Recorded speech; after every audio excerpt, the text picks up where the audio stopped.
Vous écoutez Parlons Conversion avec Benoît Saint-Laurent.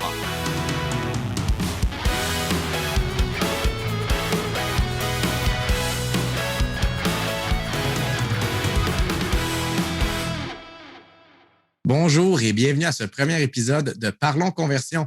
Je m'appelle Benoît Saint-Laurent, je suis consultant en marketing web depuis déjà plus de 5 ans, puis je suis aussi nomade digital. Donc, dans le fond, pour tous lorsque je travaille avec mes clients, je voyage en même temps à travers le monde. Là, présentement, je suis au Portugal, où il fait pas mal beau, dans la petite ville de Costa Caparica. Alors, Parlons Conversion, c'est un podcast où je vais parler dans le fond de marketing web. Puis chaque épisode, je vais parler d'une thématique différente. Puis pour la plupart des épisodes, j'aurai un invité qui aura réussi dans le fond à se démarquer dans ce domaine-là, une entreprise ou un expert, peu importe. Aujourd'hui, on va parler de gestion d'une page Facebook et Instagram, les mythes et réalités en 2021. Avant que je commence aussi, s'il vous plaît, venez vous inscrire sur soit notre page Facebook, Spotify ou Apple, s'il vous plaît. Inscrivez-vous si vous êtes un fan de marketing et vous voulez en savoir plus ou bien si vous aimez l'émission. Je vous invite fortement à vous inscrire, ça va beaucoup nous aider. Alors, on commence. Aujourd'hui, en 2021, la gestion d'une page Facebook et Instagram, qu'est-ce que ça représente? Quoi faire et quoi pas faire? C'est ça qu'on va parler aujourd'hui. Puis pour ce qui est de l'invité, on commence en force parce que j'ai avec nous une invitée, une entreprise qui a vraiment le vent dans les voiles, puis pas mal de vent à part de ça. L'entreprise s'appelle Minitipi, puis vous les connaissez peut-être déjà. Minitipi, ça fait longtemps que j'ai la chance de collaborer puis que je connais bien Mélanie, l'une des fondatrices. On va la voir aujourd'hui à l'émission, puis on va parler justement là, de paquet de trucs sur les médias sociaux. Mais avant, je vais vous donner mon petit grain de sel sur, ou du moins non, un petit peu d'expertise, un petit peu de connaissances. Là. Je vais vous dropper un peu de connaissances ce matin avant de commencer avec l'entrevue qui aussi comporte beaucoup d'informations intéressantes.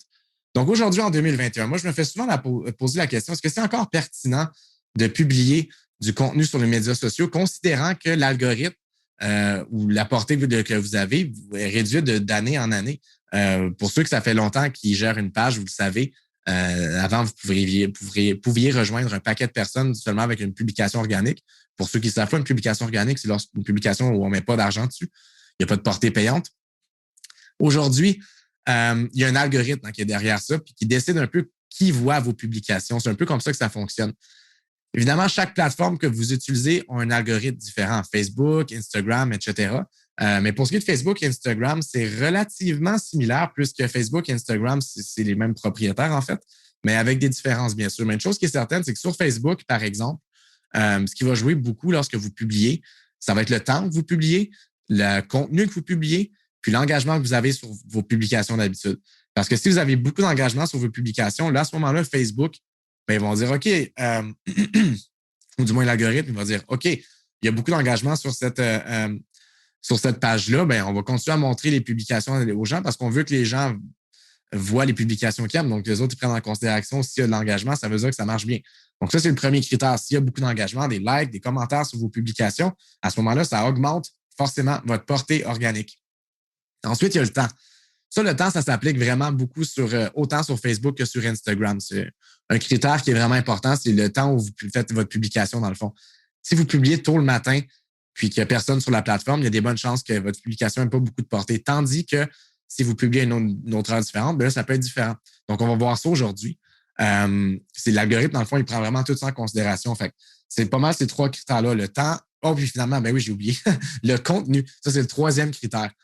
Sur Facebook, surtout il y a plusieurs années, on disait là, que, par exemple, la vidéo, par exemple, allait avoir plus de portée qu'une photo, etc. Aujourd'hui, c'est plus nécessairement le cas, mais il y a quand même des nuances importantes à apporter.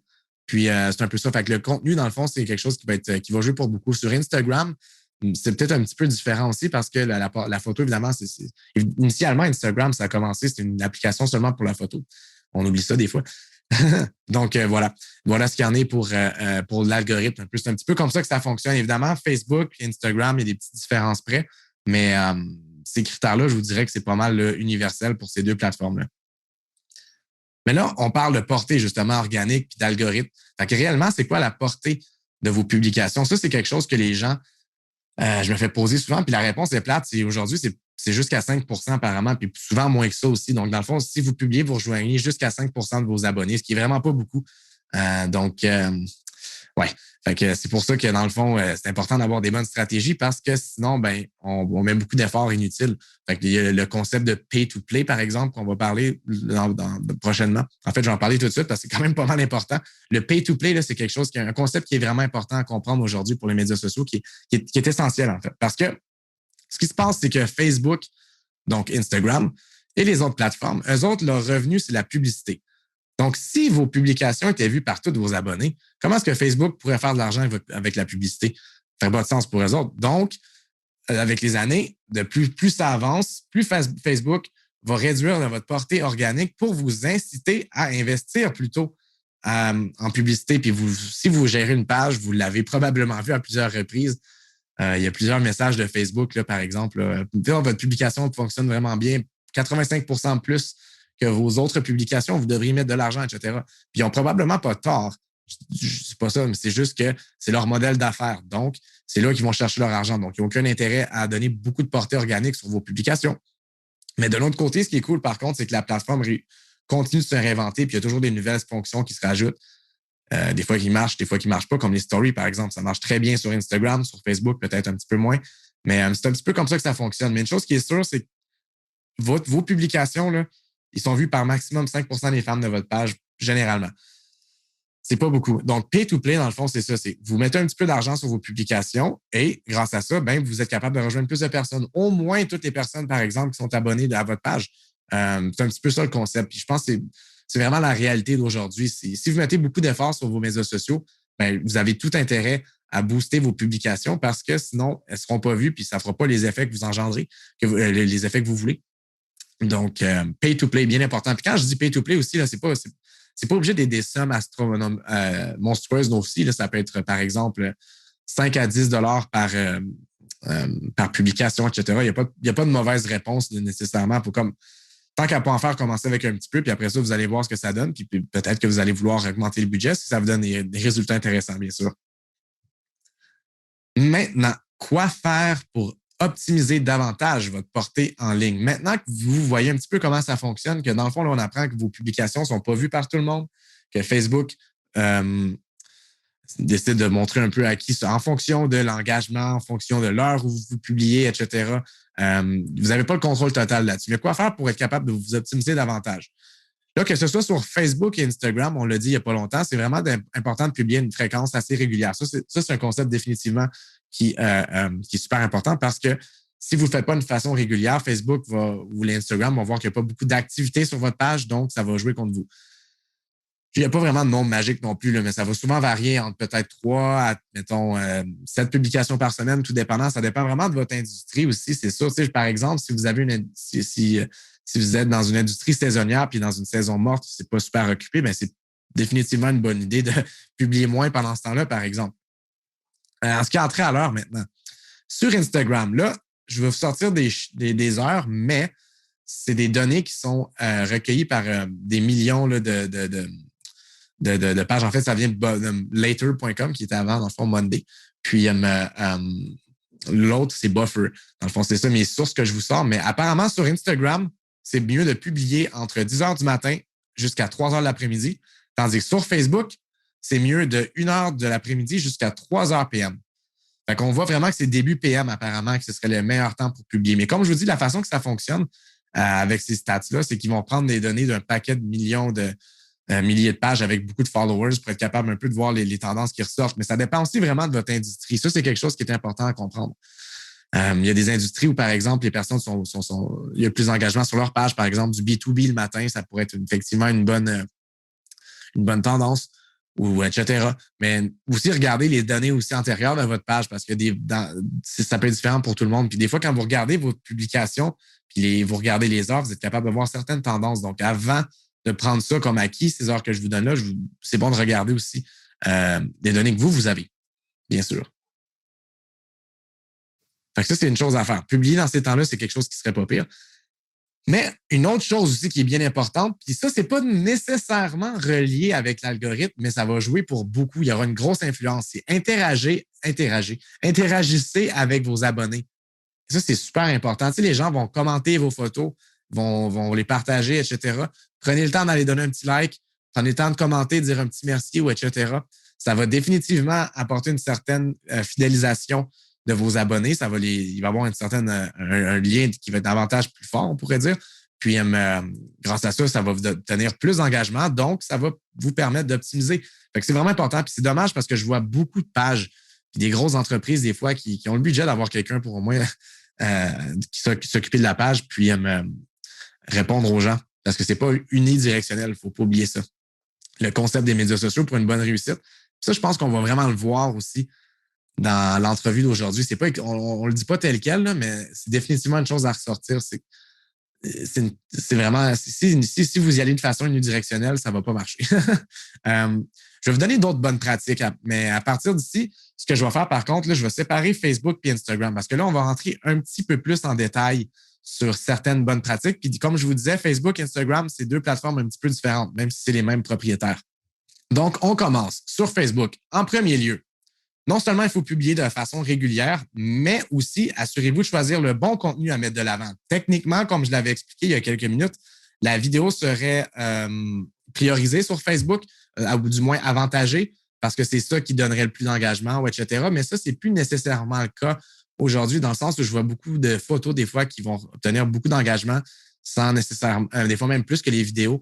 Donc, je ne sais pas si Facebook va vraiment prendre en considération le fait que le contenu que vous allez publier est vidéo ou pas, parce qu'il va aussi prendre en considération le temps puis l'engagement sur celle-ci. Donc, je ne pense pas que c'est un facteur ultime, mais dans la vie de tous les jours, généralement, la vidéo, c'est ce qui va chercher le plus d'engagement. Donc, c'est sûr que c'est une bonne pratique à faire, mais les photos, ça vaut la peine aussi. Donc, c'est de le faire de façon régulière, mais aussi de façon choisir du contenu de qualité.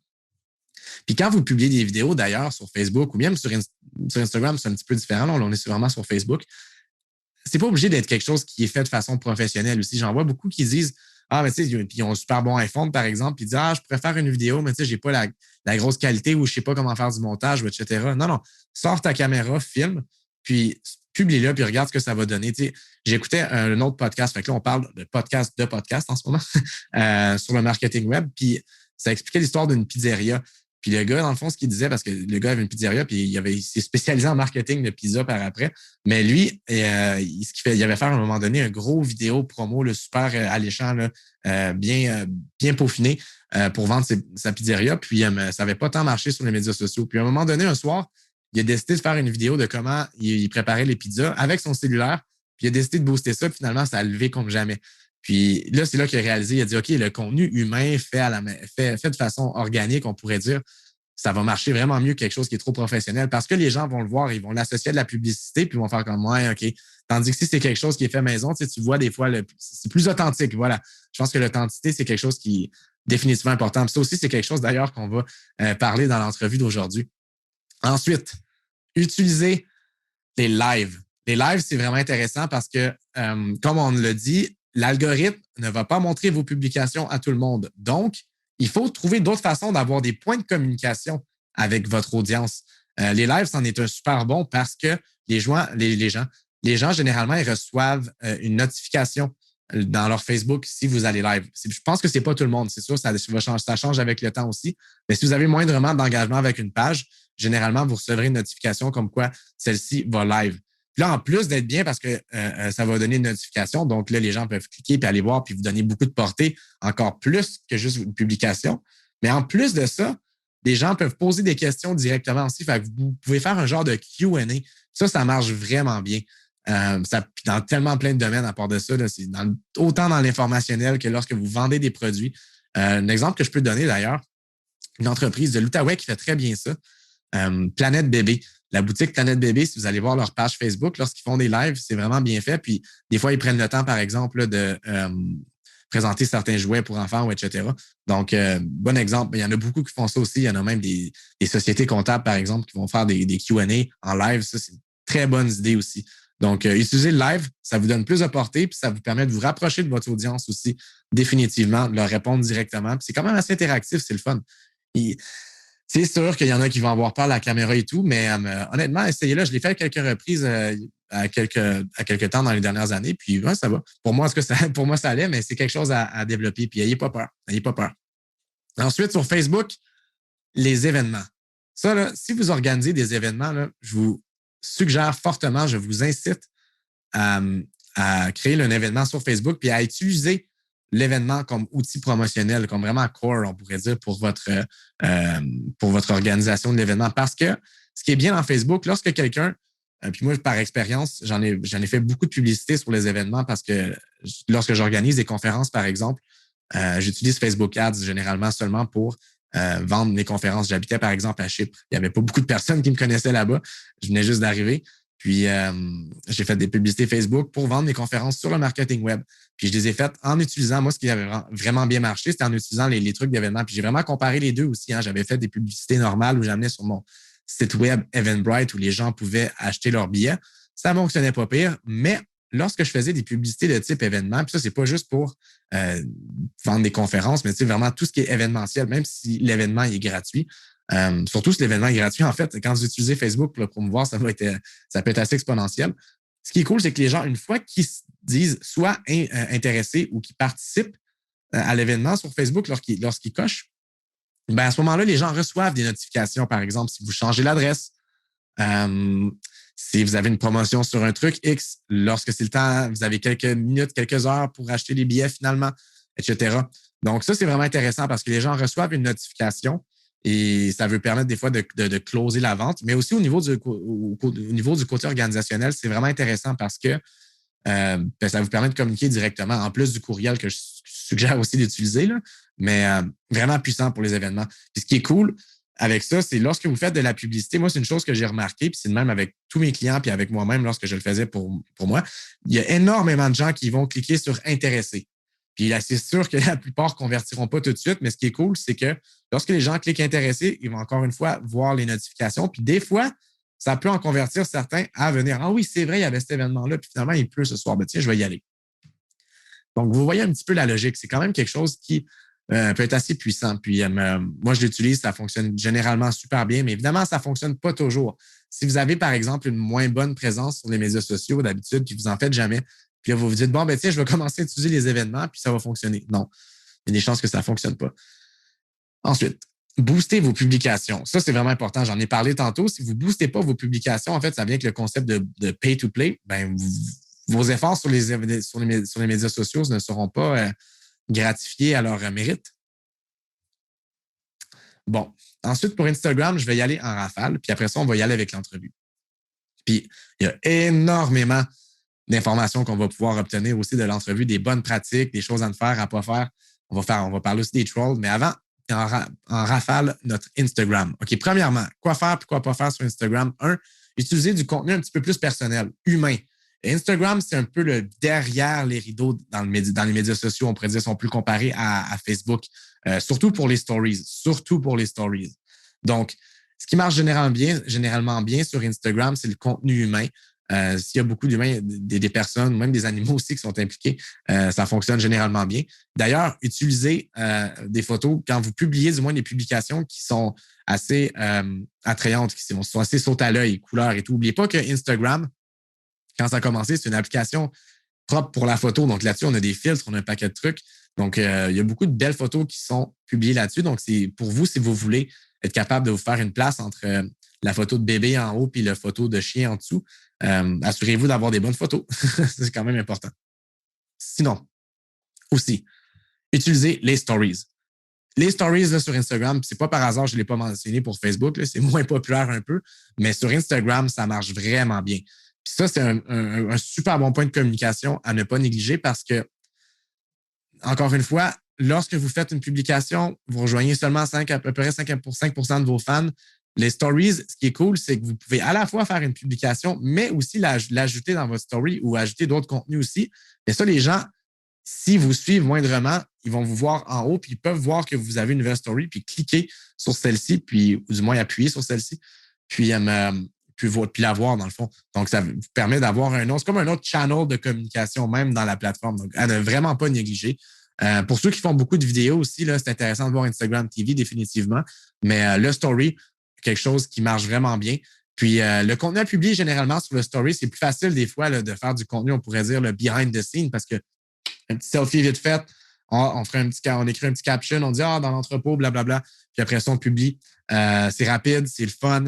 Puis, il y a un paquet de trucs qu'on peut rajouter aussi, l'heure, on peut rajouter des votes, on peut faire un paquet de trucs. Donc, c'est le fun d'aller chercher beaucoup d'interactions avec les gens dans le story. Impliquez aussi votre communauté, d'ailleurs, dans le story. Ça, c'est bon de faire aussi.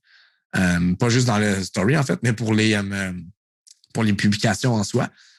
C'est vraiment important. Bon, là, une chose qui est certaine, là, c'est que même si vous n'avez pas beaucoup d'engagement sur vos médias sociaux, là, je vais vous dire ça en conclusion parce que ça, c'est quelque chose que je vois souvent, puis là, on passe à l'entrevue. Ce que je vois souvent, c'est que les gens, des fois, ils abandonnent parce qu'ils n'ont pas beaucoup d'engagement sur leur publication. Puis ils se disent, ah, mais c'est pas important, tu sais, j'ai pas beaucoup d'engagement, puis j'ai pas beaucoup de ventes qui ressortent de là. Vous ne savez pas à quel point vos pages sur les médias sociaux sont importantes. Pourquoi? Parce que dans le processus d'achat, les gens, ils vont souvent aller voir ce qui se passe sur la page Facebook ou Instagram pour en savoir un petit peu plus sur l'entreprise. Fait que, mettons que quelqu'un cherche des souliers, là, puis vous êtes 3-4 fournisseurs de souliers dans une région X, puis la différence que vous avez, c'est que vous avez un bon service à la clientèle, puis vous le montrez bien sur Instagram, il y a des photos, vous avez des employés du mois, il y a peut-être même des clients du mois, puis Alouette. Ben, il y a des bonnes chances que lorsque la personne, dans son processus d'achat, elle voit les différents magasins, puis qu'elle décide d'aller regarder un peu qu'est-ce qui se passe, puis elle se dit, moi, avoir un bon service, c'est vraiment important pour moi. Si elle tombe sur votre page, puis elle voit qu'effectivement, ça se reflète bien, c'est gagnant pour vous. Puis peut-être que la personne, elle va pas dire, je vous ai vu sur Instagram, donc j'ai acheté. Non. C'est juste que vous faites partie la page, elle fait partie du processus de sélection. Donc, de pas tout le monde. C'est pas tout le monde, évidemment. Là, on veut pas généraliser non plus, là, mais il y a beaucoup de monde qui le font. Vous qui m'écoutez présentement, peut-être que c'est le cas pour vous. Mais bon, là, on va passer à l'entrevue. Puis comme je vous dis, on est gâtés aujourd'hui. Beaucoup de bonnes pratiques qui s'en viennent encore. C'est vraiment pas fini. Donc, bonne écoute. Donc, pour aujourd'hui, mon invité pour parler de médias sociaux et de vente en ligne, je suis chanceux parce que j'ai avec nous une entreprise qui est tellement en croissance. Eux autres, qui ont le vent dans les voiles. Ça n'a pas de bon sens. Mais c'est des filles qui travaillent vraiment fort et qui font beaucoup de sacrifices, puis ça, je le sais. Donc, je suis vraiment content aujourd'hui de vous présenter Mélanie de Mini-Tipi. Mélanie, comment ça va aujourd'hui? Super bien. Je suis contente d'être ici. Est-ce que je peux t'appeler Mel? Parce que je t'ai toujours appelé Mel, donc ça me mélange un petit peu. Je sais, hein? Ça fait drôle. Je suis comme, c'est qui ça, Mélanie? Oui, bien sûr. Vous pouvez m'appeler Mel. Comment ça va aujourd'hui? Là, vous êtes en direct de votre nouvel entrepôt en plus, parce que je parlais justement d'entreprise qui est en train de grossir en ce moment. Là, vous êtes en train de tout faire l'opérationnalisation, la production ici même en Outaouais, c'est ça? Oui, bien en fait, on a pris le grand saut en début février, puis on a décidé de devenir une entreprise 100% manufacturière. Donc, avant, on travaillait avec des couturières à la pièce, mais là, on a décidé que à cause du volume, puis parce qu'on voulait grandir, on a décidé qu'on allait reprendre ça tout en main et nous-mêmes engager des couturières. Donc, on vient de déménager dans un beau presque 5000 pieds carrés pour faire notre production ici même à Elmer. Excusez, j'ai bafoué. Puis, Mini-Tipi, c'est quoi? Mini-Tipi, en fait, parce que j'ai oublié de vous introduire, je suis vraiment le pire là-dedans. Mais qu'est-ce que vous faites? En fait, vous faites pas mal de choses, mais explique-moi ça. Comment ça a commencé? Je suis curieux. Oui, ben en fait, Mini-Tipi, ça a été fondé par deux filles, Trisha Pitura et moi-même, Mélanie Bernard. En fait, on s'est rencontrés dans un cours de piscine, maman-bébé. On était pas mal plus intéressés à écouter la musique puis à jaser qu'à faire l'exercice. Mais on est devenus amis au fil du temps. Puis Trisha faisait déjà de la couture dans son sous-sol, tout ça. Puis moi, juste comme ça, je lui ai dit « Hey, Trish, tu sais, je pourrais peut-être te prendre des photos. Moi, zéro expérience là-dedans. » Mais je me suis dit, pourquoi pas? Tu sais, on va essayer. Je disais, je pourrais te faire une page Etsy. Peut-être, savais-tu, tu sais, que tu pourrais peut-être même vendre pendant que tu dors. Ça pour dire que pas longtemps après que j'ai commencé à proposer ces services-là, Trish et moi, on s'est associés parce qu'on a vu qu'on travaillait super bien ensemble, qu'on était super complémentaires. Donc, elle s'occupe de la production et même jusqu'à tout récemment, elle fait encore de la couture. Là. Trish, je pense pas je pense qu'elle va toujours faire ça. Puis moi, je me suis comme trouvé des défis puis une passion un peu pour les médias sociaux, l'esthétisme des photos, le service à la clientèle. C'est toujours, en tout cas, ça comme, je dis, c'est drôle parce que je dis que ça a réveillé en moi ça, mais dans le fond, je pense que devenir entrepreneur, ça m'a juste fait réaliser que tout ce que j'ai fait dans ma vie, c'était pour arriver à ce moment-là. Donc, donc ça a toujours été là, mais là, c'est comme tout se plaçait ensemble. Tu sais. Vraiment, c'est une belle réflexion. J'ai même pas dit ce qu'on vendait. Ça, c'est mon genre d'affaires. donc, on est une entreprise. En fait, Minitipi, on confectionne des accessoires pour la maison et pour la famille. Donc, on a des grandes couvertures, des châles, des ponchos. Puis, au cours du temps, en fait, au début, comme j'ai dit, on a commencé plutôt, puisqu'on était dans l'âge bébé. Donc, on était maman à la maison, on avait les bébés. C'était plutôt des accessoires pour enfants qu'on avait. Puis là, quand les enfants ont grandi, on dirait que nous-mêmes, peut-être le point d'intérêt, le focus a changé. Puis on a eu un petit peu une crise existentielle, tu sais, après comme 3 ans. On s'est dit, tu sais, qu'est-ce qu'on fait? Nous, on s'en va où avec notre compagnie? Puis, en fait, Trisha, elle est autochtone. Donc, une des choses qui la dérangeait vraiment, puis c'est une passionnée / une folle des tissus, ça n'a aucun sens. Donc, un des trucs qui la dérangeait souvent, c'est que les gens avaient soit les mêmes tissus que nous ou on connaissait comme pas l'origine. Quand on achetait un tissu qui était d'inspiration autochtone, on pouvait comme pas le référer à quelle nation ou de où ça venait ou le symbolisme qu'on voyait. Ça la dérangeait vraiment. Donc, elle s'est dit, hey, tu sais quoi? On va faire nos propres motifs, on va collaborer avec des artistes autochtones, puis c'est ça qui va nous démarquer. Puis là, moi, je dis oui, tu sais, donc je pense que ça fait un peu notre unicité. Donc maintenant, c'est vraiment, on a délaissé un peu les produits pour enfants pour vraiment faire notre place, puis devenir unique grâce à nos motifs textiles, ouais. Vraiment cool. Puis vous m'avez, en fait, quelque chose qui m'a comme piqué un peu la curiosité aussi, c'est vous avez vraiment aussi commencé dès le début en ligne. Hein? Il y a pas, c'était pas en magasin ou quoi que ce soit. Vous avez déjà commencé. C'était Etsy la première plateforme que vous avez pris? Oui, on a pris Etsy. Puis c'est juste parce que Etsy, c'est vraiment bien pour quelqu'un qui commence dans un domaine comme nous. C'est vraiment un moteur de recherche. Donc, exemple, les gens cherchent couverture. Donc, tu as déjà beaucoup plus de chances de ressortir que sur ton site web au début. Bien, premièrement, au début, habituellement, quand tu connais pas tout ça, ces histoires-là de SEO, puis l'argent, investir là-dedans. Mais donc, Etsy, c'est vraiment, je trouve, une plateforme géniale pour ça. Puis, ben moi, étant qui je suis, c'est certain que je me devais de connaître à fond la plateforme Etsy. Donc, dès le début, moi, c'est sûr, quand je commence à m'intéresser à quelque chose, là, c'est comme, je fais de la recherche, j'essaie des trucs. Puis, j'étais tombée sur un groupe américain, mais en fait, qui pouvait s'appliquer aussi. Il y a des Canadiens dedans. C'est sur Facebook, ça s'appelle Club Flourish. Puis, je me souviens au début, je me disais, est-ce que je peux payer 14 $ US par mois? Donc, eux, mais tu sais, imagine. Eux, ce qu'ils font, c'est dans le fond, ils donnent plein de cours puis du perfectionnement, puis tu as accès à un groupe Facebook. Donc, mais tu sais, eux, ils te le disent, quels mots valent la peine sur Etsy, comment, quel pilier travailler pour ta compagnie. Donc, ça, pour le début, là, ça a été génial. Je pense que j'ai payé pour le groupe 3 mois parce que, tu sais, je faisais vite mes devoirs puis je me disais, oh mon Dieu, parce que c'est ça. Sur Etsy, c'est vraiment génial comme plateforme, mais il faut c'est quand même pas magique, tu sais. Donc, il faut quand même que tu mettes un peu de travail, mais pour ce que c'est, on a encore notre plateforme Etsy. Ça nous permet de faire plein de ventes encore à l'international, puis d'être découvert par plein de gens. Oui. Malade. Puis là, aujourd'hui, Minitipi, il y a Etsy, il y a le site web, mais vous êtes à plusieurs autres endroits aussi, là, notamment où exactement? Tu sais, je sais qu'il y a quand même, vous avez des scores intéressants. Oui, bien, on est dans une trentaine de boutiques à travers le Québec, le Canada. On a une boutique en Suisse. Wow. On est aussi, depuis le mois d'octobre, sur le site de la maison Simons, dans le fond, la fabrique 1840 en ligne. Donc, oui, ça, c'est plein de beaux accomplissements. Et en fait, une des raisons pour lesquelles on a déménagé, c'est que la production, en fait, suivait pas toujours. Donc, mais maintenant, en espérant de pouvoir faire encore plus de ventes en ligne dans l'année 2021, puis de pouvoir être dans plus de boutiques, ouais.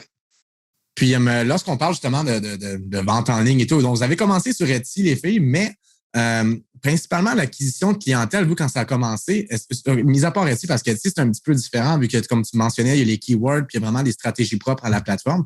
Mais mis à part ça, les médias sociaux et tout, est-ce que ça a levé d'un coup? Comment ça s'est passé exactement? Parce qu'aujourd'hui, là, vous avez pas loin de 24 000 sur Instagram, puis 18 000, si je me souviens bien, sur Facebook.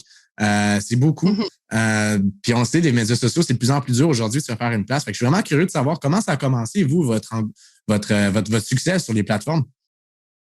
Ben, en fait, il y a plusieurs personnes qui ont déjà nommé ou donné comme adjectif à notre compagnie, la compagnie des petits pas.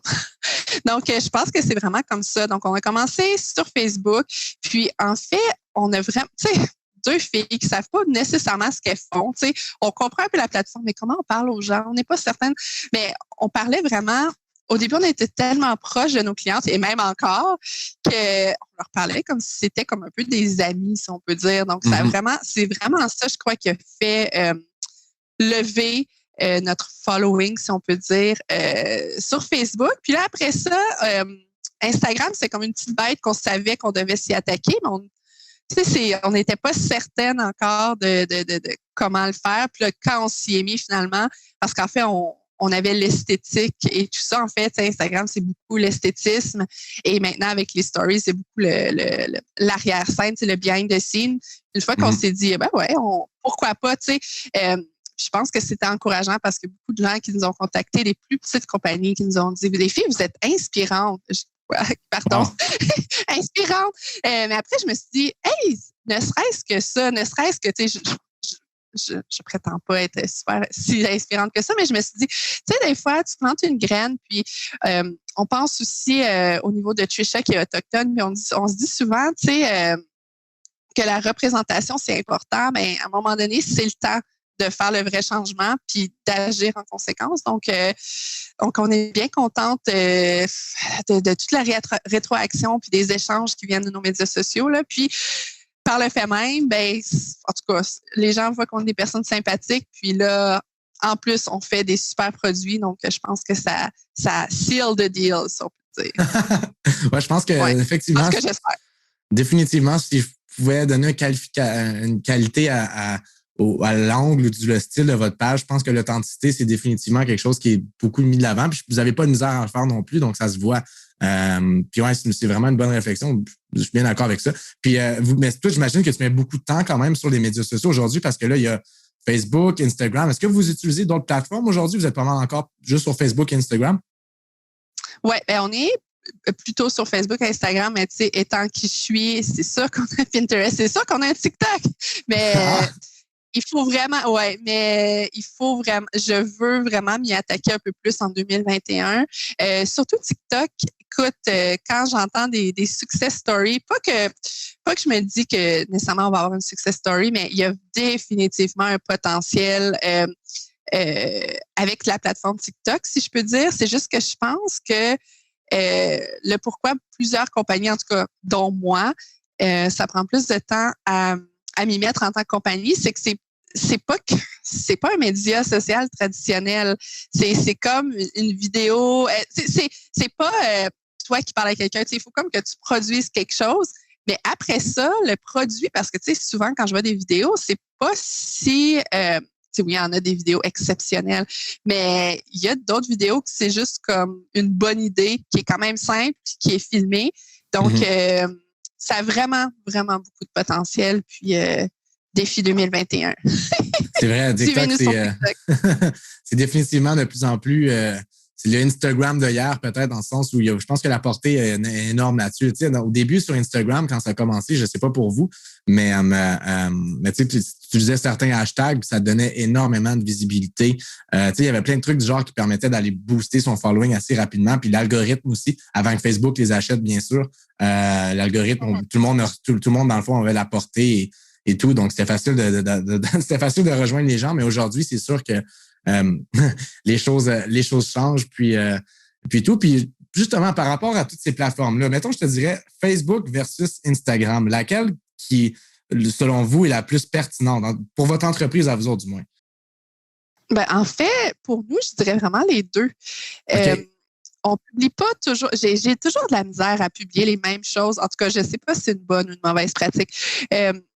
Pour moi, c'est pas le même angle. C'est le même angle, mais pas dit de la même manière. Que quand je partage sur Facebook et Instagram. Donc, au début, malgré le fait qu'on avait, on était sur Facebook, donc quand on a décidé de sauter sur Instagram aussi, malgré le fait qu'on avait des si belles photos, etc. Bon, je trouve que nos photos sont quand même belles. Elles sont très belles.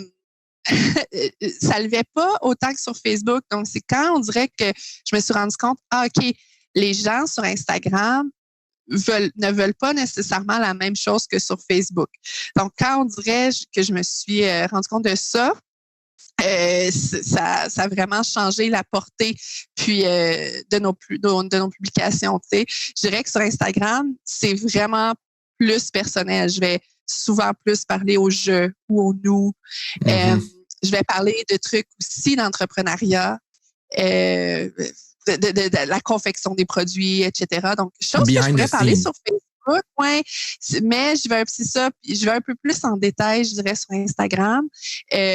Tandis qu'on dirait que sur Facebook, je repartage des fois des articles ou des choses pertinentes que les gens pourraient aimer, chose que je fais moins sur Instagram, tu sais. Donc, c'est vraiment, c'est toujours les mêmes sujets, si on peut dire, mais juste présentés différemment. Donc, pour nous, je pense que Facebook et Instagram, les deux sont encore super pertinents, mais en tout dépendamment comment on parle à notre audience. Ouais. Oui, définitivement. Je pense que tu mets le doigt sur le bobo. En fait, c'est ça, c'est que c'est deux approches différentes. Fait que si je résume un peu ce que tu disais, dans le fond, c'est que Instagram, c'est peut-être un petit peu plus personnel ou un peu plus friendly, le behind the scene, le côté un peu plus humain, tandis que sur Facebook, peut-être, c'est peut-être un peu plus corpo dans le sens où c'est plus des posts traditionnels, puis un peu plus sobre. Ben, ça fait beaucoup de sens. Puis justement, à travers les années, Facebook, on en parle beaucoup, mais Instagram, c'est un peu la même chose aussi. L'algorithme, il y a eu énormément de changements dans les dernières années. Puis pour toi, vous avez commencé votre page à peu près en 2015, j'imagine que tu as dû voir quand même une bonne comment je peux dire ça, une bonne différence avec la portée organique à travers le temps. Tu sais, dans le temps, on pouvait faire un post puis on joignait tous les fans de la page. Aujourd'hui, c'est juste maximum 5%, blablabla. Est-ce que tu as vraiment vu une grosse différence à ce niveau-là? Bien, je te dirais que j'ai vu définitivement, mais j'ai aussi vu une différence, spécialement quand on faisait, en fait, on s'associait beaucoup à un concours qui s'appelle la vague de concours au Québec. Donc, avant, tu faisais des concours. Écoute, en tout cas, dans notre cas, supposons, on avait 10 000 entrées en pratiquement une journée et demie, des commentaires, des partages, etc. Puis là, maintenant, c'est, tu sais, je te dirais 1000, 1500 pendant toute la durée du concours. Donc, c'est quand même très bon encore, sauf que c'est pas, malgré l'amour qu'on peut y donner, c'est pas, ça n'a pas une aussi grande portée. Et en plus, ça peut même nous nuire, cette portée-là, parfois, pendant les concours. Donc, je dirais que c'est beaucoup avec les concours que j'ai vu cette portée-là qui avait diminué. Sinon, je sais qu'il y a moins de personnes qui voient nos publications, mais je te dirais qu'il y a encore beaucoup de personnes qui réagissent à nos publications et qui commentent. Donc, à ce niveau-là, peut-être moins, mais à ce niveau-là, ça va quand même encore assez bien. Ouais. Intéressant. Ouais. Mais vous aussi, ce que vous faites, par contre, c'est parce que les choses changent pas mal sur Facebook et Instagram. J'ai remarqué que il y a beaucoup d'entreprises, par exemple, qui vont être sur Instagram, mais qui n'utiliseront pas beaucoup le story ou qui ne publieront pas beaucoup. Vous autres, vous faites vraiment toute la totale. Vous faites des associations avec d'autres pages. Je vois tout le temps des stories. Il y a tout le temps un paquet de stories. C'est tout le temps intéressant. En plus, c'est ça qui est le fun. Je vois beaucoup aussi vous mettez beaucoup de l'avant la clientèle aussi. Si les gens vont vous taguer, par exemple, vous n'hésiterez pas à partager ce qu'ils ont fait dans le fond sur Instagram, etc. Les plateformes changent vite aujourd'hui. Dis-moi, mettons qu'on s'attarde, on va commencer, mettons, avec Facebook, par exemple. On parlait de concours il y a quelques secondes. Aujourd'hui, penses-tu que c'est encore une bonne idée de faire un concours sur Facebook? Est-ce que ça va permettre d'aller chercher de l'engagement ou pas, des nouveaux followers ou pas vraiment? Ben, oui. Mais en même temps, tu sais, je pense qu'on est rendu peut-être à quelque part d'autre, dans le sens que c'est pas plus pertinent de faire des concours, sauf que je pense qu'on est rendu à un engagement versus à gagner des followers, si on peut dire. Donc, Tu sais, oui, tu peux avoir 100 000. Tu sais, je peux avoir, pour vrai, là, je pourrais avoir 200 000 followers demain matin si je me mets à taguer des personnes qui habitent en Chine ou peu importe. Tu sais, je pourrais acheter ou peu importe. Mais ça vaut rien. Ça bâtit pas un lien avec une communauté. Puis, si ton but, c'est ultimement de vendre, ben, ces 200 000 personnes-là vont jamais rien t'acheter. Peut-être, à la limite, ils vont juste te copier. Donc, je dirais que c'est encore pertinent. On en fait parfois, mais je trouve que on essaie de pas se diluer non plus. Donc, on essaie d'avoir des prix qui en valent la peine. Tu sais, des fois, c'est pas juste commande pour un certificat de 15 $, je sais pas. Tu sais, j'ai vu plein d'autres compagnies, par exemple, faire des bons concours. Je pense à Manitoba Muckluck qui faisait, eux, ça s'appelle, c'est une autre compagnie autochtone, ça s'appelle Muck Monday. Donc, à chaque lundi, les gens de la communauté devaient prendre une photo de leurs bottes, parce qu'eux vendent des bottes, des Muckluck, c'est des bottes, puis devaient poster leurs photos. Donc, ça, c'est sûr que ça engage avec ta communauté. C'est sûr que là, l'engagement fait que ta page est plus vue. Ça, c'est des bonnes idées de concours en échange de certificats cadeaux. Mais des concours, pour faire des concours, c'est comme fini ce temps-là, la belle gloire de Facebook. Puis même à ça, tu sais, comme tu l'as dit, même nous, on est dans l'authenticité, notre compagnie, mais je pense que les gens, en général, pandémie, Black Lives Matter, l'histoire des Autochtones, etc., ces mouvements-là, je pense que les gens, en général, maintenant, sont à la recherche d'authenticité puis de suivre des gens, le storytelling, tu sais, ils vont suivre des gens qui les intéressent vraiment. Donc, mieux vaut avoir des personnes qui te suivent pour les bonnes raisons que des personnes qui participent à un concours et qui taguent ma tante Ginette ou peu importe. Quand ma tante Ginette, c'est pas nécessairement quelqu'un qui est vraiment ton audience, ta personne à qui tu parles, tu sais. Donc, tu l'as super bien mentionné, en fait, c'est qu'à cette heure, les concours sur Facebook, là, ça marche quasiment plus parce que tu vas continuer à avoir la portée et tout. On peut continuer de le faire. Il y a des stratégies, puis moi, je le fais encore avec des clients, mais tu l'as dit, c'est complètement différent. C'est ça. Puis je pense que ce qui est vraiment important, c'est l'engagement. Tu l'as vraiment bien dit. C'est d'avoir un certain lien avec ton public cible, avec tes clients actuels. Puis justement, ouais, les concours peuvent être une bonne façon de faire ça. Puis vous en faites beaucoup à travers le temps. Est-ce que vous en faites autant sur Facebook et sur Instagram? Je dirais qu'en ce moment, sur Facebook, ce qu'on garde seulement plutôt, c'est de participer à la vague de concours québécois. Donc, ça réunit 700 entreprises du Québec, petites entreprises du Québec. Puis, ça, au moins, tu vois, je trouve que Excusez. Sûrement que ça n'entendait pas, mais j'ai un appel. Mon Dieu, je me fais jamais appeler. Attends, je vais juste baisser le son. Je vais mettre ça sur pause, il n'y a pas de trouble. Il n'y a pas de trouble. Non. J'ai fermé le téléphone. Je suis comme, en plus, j'étais comme in the zone. In the zone. On va recommencer ça. Donc, je vais te reposer la question, dans le fond.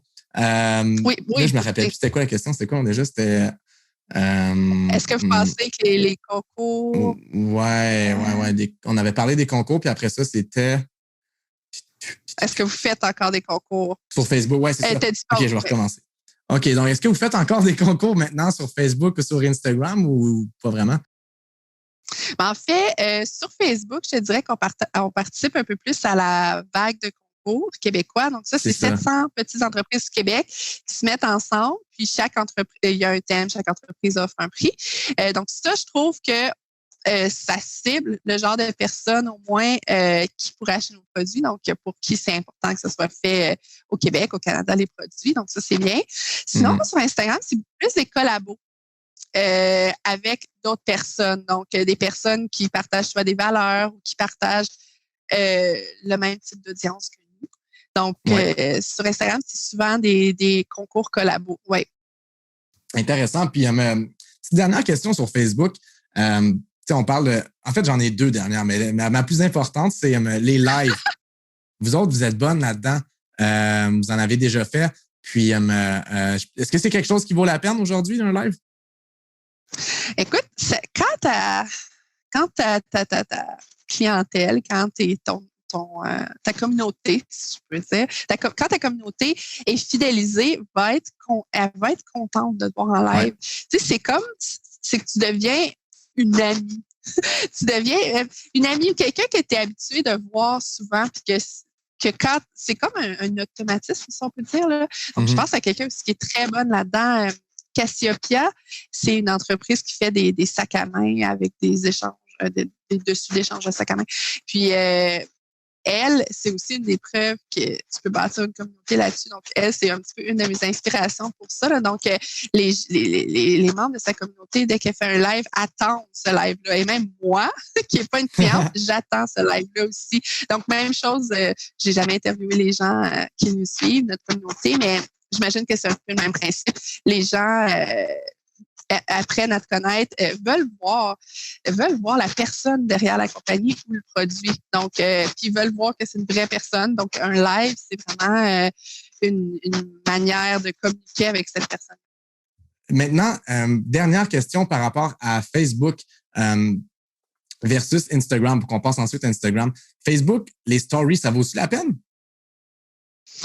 Ben, en fait, nous, on repartage toujours les stories sur Instagram. Il y a beaucoup qu'on fait sur Instagram parce que il y a cette fonctionnalité-là.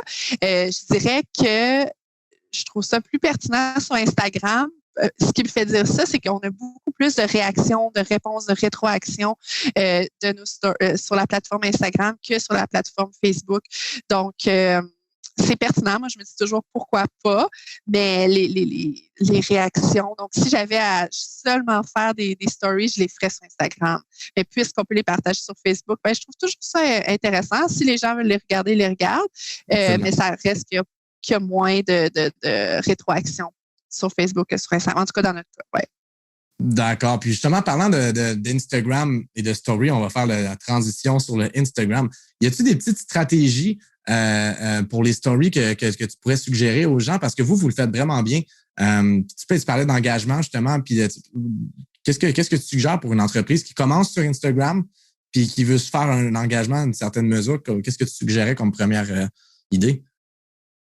Ben, en fait, un des trucs, c'est bizarre, hein, qui nous a forcés ou qui nous a motivés à faire des stories, c'est quelqu'un, j'avais écouté à un moment donné dans une conférence, quelqu'un qui avait dit, je vous mets au défi que pendant 30 jours, vous allez faire une story avec votre visage. Peu importe, vous dites ce que vous voulez dire, mais ça va vous habituer et ça va habituer, comme je disais un peu, la communauté à vous voir. Donc, ça peut être 10 secondes, ça peut être bonjour, bonne journée ensoleillée. Tu sais, c'est pas obligé d'être tu y vas comme tu le sens.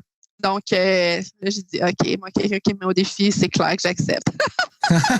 Donc, mais je trouve que c'est, plus on en fait, plus on a le goût d'en faire, si on peut dire, parce qu'on développe vraiment, étonnamment, au début, je me disais, tu sais, qui va regarder ça? Ou, tu sais, es-tu vraiment quelqu'un qui va me répondre? Mais oui!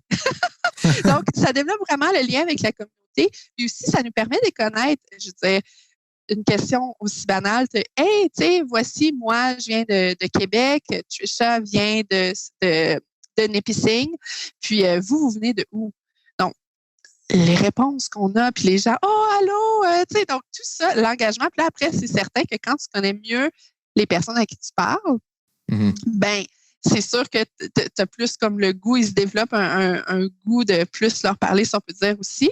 Puis, ça te permet de focusser. Tu sais, tu peux poser des questions ici et là, puis tu peux te dire, OK, ben les gens sur notre page sont plutôt chalet que camping. OK, ben tu sais, quand je mets des photos, je vais peut-être mettre plus des photos de chalet que des photos de camping. Donc, c'est drôle, les communautés virtuelles, mais je pense que c'est c'est dans ça où est-ce qu'on s'en va, mais c'est fascinant. Donc, ouais. Mais je pense que tu le dis bien, en fait, aussi, que vous utilisez en plus les stories pour comment je peux dire ça, pour aller tester votre audience, pour aller tester votre public cible, puis vraiment carrément tester des idées. Puis eux autres, ils peuvent, tu sais, c'est à la place d'utiliser l'intuition, puis peut-être qu'ils vont aimer ça, pourquoi qu'on fait juste pas leur demander? Parce que, tu sais, dans le temps, les compagnies n'avaient même pas de cette chance-là. Les gens faisaient des focus groups ou des genres de techniques scientifiques qui généralisaient puis qui marchaient peut-être pas vraiment. Aujourd'hui, c'est vraiment de l'entreprise jusqu'au consommateur. Il y a une façon de les communiquer directement. C'est sûr que ça a ses bons et ses mauvais côtés, mais reste tout de même qu'effectivement, ça peut être bien utilisé. Puis, pour résumer, dans le fond, ce que tu donnais comme conseil par rapport à quelqu'un qui veut commencer, est-ce que je me trompe si je dirais constance à ce moment-là, ce serait le mot-clé, ce serait le mot d'ordre, constance de le faire, continuer à chaque fois? constance de continuer à chaque fois. Puis, tu sais, dans notre cas, nous, c'est sûr que c'est notre approche, comme tu disais, l'authenticité, mais on repartage, tu sais, encourager les gens à justement vous identifier, vous taguer sur leurs stories. Puis ça, en tout cas, pour nous, ça montre, hey, ça, c'est le produit, ou ça, c'est la réaction des gens, ou, tu sais, c'est certain que déjà, quand ton voisin a l'air d'aimer quelque chose, ben, tu sais, toi, ça te dit, ben, tu sais, OK. Puis, tu sais, oui, on en a des photos fantastiques sur notre page Instagram, des photos que des fois, je me dis, oh mon Dieu, ça se peut même pas, cette photo-là, tellement c'est beau. Les photographes sont tellement talentueux. Mais les stories, ça montre des gens dans la vie de tous les jours, puis c'est un petit peu day to day. Puis, tu sais, notre slogan, c'est chaque jour est une aventure. Donc, tu sais, ça montre que les produits peuvent être, dans notre cas, utilisés à toutes sauces. Donc, je pense que ça fait du bien aux gens de voir aussi que, tu sais, oui, des fois, il y a une super photo magique, mais d'autres fois, c'est, tu sais, une fille comme toi qui porte un châle, tu sais, puis qui est super belle aussi. Donc, je pense que les gens se sentent rapprochés de ça. Ouais. Puis, mis à part ça, toujours sur pas juste la plateforme Instagram, en fait, mais sur Facebook et Instagram ensemble, j'aimerais ça qu'on parle d'un sujet assez drôle, pas très drôle, mais qui est pas mal tout le monde sur Internet surtout. C'est vraiment un sujet là, qui de notre génération, c'est fou. Les trolls. Qu'est-ce qu'on fait avec les trolls?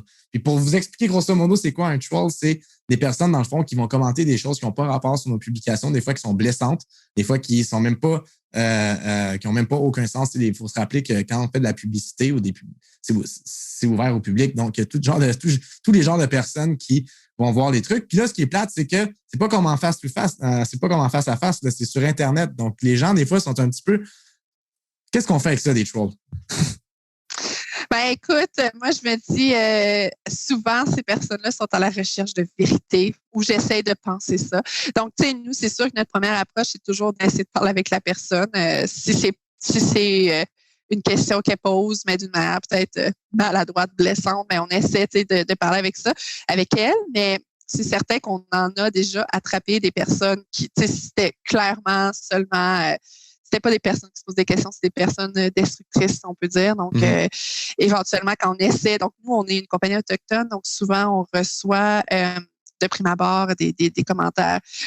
Ben là, c'est une compagnie autochtone. Surprise, ça aurait été le fun que tu me poses la question avant.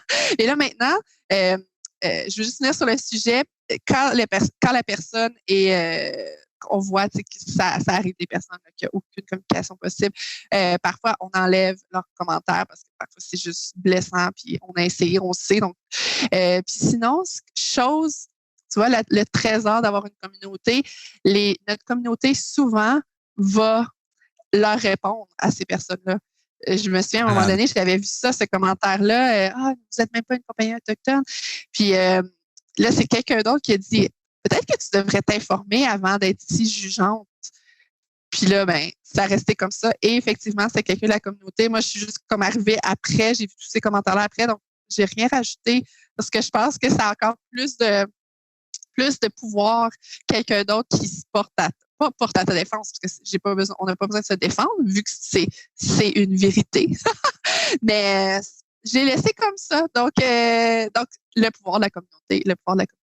Oui, donc définitivement, je pense que tu pourrais pas dire mieux. Il faut pas le prendre personnel pour les trolls. Puis pour ceux qui ne savent pas à la maison, quand il y a une petite option, là, mesdames et messieurs, qui s'appelle masquer le commentaire. Fait que dans le fond, il n'y a plus personne qui verra le commentaire que le troll a mis là. Puis c'est ça, c'est sûr que j'imagine que c'est ce qui arrive avec Internet. On n'est pas face à face, donc on peut recevoir toutes sortes de commentaires, mais c'est comme tu dis, je pense pas de prendre personnel, masquer ce qui fait pas de sens. Puis lorsque les critiques font du sens à ce moment-là, là, ça vaut la peine définitivement de répondre parce qu'il faut se rappeler une chose aussi, c'est que même si la personne, probablement, qu'elle n'avait pas fait ses recherches, le problème, c'est que quand ça passe sur les fils, les médias sociaux, les gens, après ça, ils voient. Fait que s'ils voient, mettons, qu'il n'y a pas de réponse à une bonne question, ben là, les gens peuvent laisser des doutes dans leur tête. T'sais. Donc, je pense que ce que tu as dit là, c'est vraiment un bon 101 là, pour être capable de faire une bonne gestion de communauté. Puis encore une fois, vous avez une super belle communauté. À l'image de la compagnie. Donc, définitivement, j'imagine que vous avez beaucoup d'aide de ce côté-là, puis je suis content d'entendre ça. Là, pour conclure, je vais te poser une petite question un peu plus philosophique. Pour l'avenir des médias sociaux. Là, on est en 2021. il y a le COVID, donc on a vu définitivement la pertinence puis l'importance des médias sociaux dans notre vie puis pour la vente en ligne en général. Mais selon toi, c'est quoi l'avenir en général? Peut-être pour la prochaine année puis pour ce qui s'en vient dans le futur avec les médias sociaux. On a iOS 14, il y a un paquet de problématiques actuelles. Qu'est-ce que ça va devenir selon toi? On va savoir encore Facebook? Écoute, quelle bonne et belle question. Est-ce que je pense que on va se mettre d'accord sur quand Facebook est arrivé, le monde a changé. Donc, il y a comme une cassure à ce niveau-là, au niveau de l'intelligence artificielle, des algorithmes, de la technologie. Ça a juste augmenté après ça. Donc là, tu sais, est-ce que Google va vraiment arrêter de nous écouter? Est-ce que oui, l'iOS, chose qui a été passée, est-ce que ça va vraiment avoir un si gros impact où il n'y a pas quelqu'un qui va à côté développer quelque chose d'autre pour... Ou est-ce que ça ne cache pas autre chose? T'sais? Oh oui, tout d'un coup, là, Apple a décidé de se porter à la défense de la veuve et de l'orphelin. Non, je pense pas nécessairement. Ouais. Donc, c'est un peu louche tout ça. Donc, je pense que les médias sociaux sont là pour rester définitivement et juste, je crois qu'il va juste plus avoir de plateformes qui vont s'ajouter. Ouais. Je pense que les gens, par contre, doivent de plus en plus s'éduquer là-dessus. Donc, qu'est-ce qui se passe vraiment avec tes données et tout ça? C'est pas nécessairement que nos données, c'est certain que sont accumulées à quelque part, mais tu sais, d'être peut-être un peu plus réflexif par rapport à ce qu'on consomme aussi. Oui, c'est ça. À ce qu'on consomme aussi en tant qu'être humain par rapport aux médias sociaux. L'autre jour, j'ai entendu quelque chose qui m'a fait réfléchir, moi en tout cas. Ça disait, je regarde Facebook, je regarde la vie de mes amis sur Facebook pour me divertir. Là, je me suis dit, c'est peut-être un peu vrai, cette histoire-là. Wow. Donc, les gens passent beaucoup, n'aiment pas nécessairement leur vie, mais se divertissent en regardant la vie des autres. Donc, se comparent. Il y a beaucoup de comparaisons qui se fait sur ces plateformes-là. Ouais. Hein? Donc, je pense que ça, puisque ça ne va pas s'en aller, qu'on le veuille ou non, il faut juste savoir s'éduquer puis regarder aussi notre consommation. Mais à partir de là aussi, il y a plein de belles découvertes qui peuvent, si on n'avait pas les médias sociaux, il y a plein de personnes que je n'aurais pas suivies, plein de belles compagnies que je n'aurais pas découvertes. Donc, c'est vraiment, tu sais, c'est à consommer avec modération. Avec modération puis avec jugement, je dirais. Mais sinon, tu sais, je pense qu'il y a ça nous a bien montré ça, le mouvement Black Lives Matter puis le mouvement avec les Autochtones au Canada, avec comment ça s'appelait? Le Blackout Tuesday, ça se peut-tu? Oui. C'était Blackout Tuesday ou c'était je me rappelle plus. Je me rappelle, mais j'ai perdu moi aussi, je sais pas. Oui, mais juste ça a fait comme un mouvement qui a dit, tu sais, OK, on s'arrête, puis on écoute. Puis souvent, on pense que les gens en tant que compagnie, tu sais, c'est pas grave ce qu'on va dire ou c'est pas grave comment on va réagir. Non, les gens sont là, puis écoutent. Ouais.